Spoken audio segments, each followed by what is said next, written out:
শুনে তালিকা প্রকাশ করলেও প্রশ্নোত্তর পর্বে জানিয়েছে যে এটি চূড়ান্ত নয় এবং এর মধ্যেও পরিবর্তন আসতে পারে।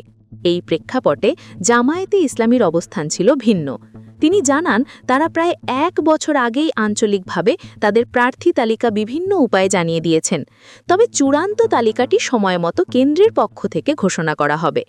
আর এখানেই তার বক্তব্যের সবচেয়ে গুরুত্বপূর্ণ এবং সাসপেন্সপূর্ণ অংশটি বেরিয়ে আসে, যা দেশের রাজনৈতিক পর্যবেক্ষকদের জন্য ব্যাপক আলোচনার বিষয় হয়ে দাঁড়িয়েছে। তিনি বলেন, তো যেহেতু আমরা একা ইলেকশন করব না, আরও অনেককে আমরা ধারণ করব, দেশ এবং জাতির স্বার্থে সব দিক বিবেচনা করেই চূড়ান্তভাবে যথাসময়ে ইনশাআল্লাহ আমরা প্রার্থী ঘোষণা করব। এই বাক্যটি এক বিরাট প্রশ্নচিহ্ন তৈরি করে। অনেককে আমরা ধারণ করব, এই কথাটি কিসের ইঙ্গিত বহন করে? এটি কি কোনো বৃহত্তর জোট গঠনের আভাস, নাকি দলের অভ্যন্তরে নতুন কোনো রাজনৈতিক কৌশল অবলম্বন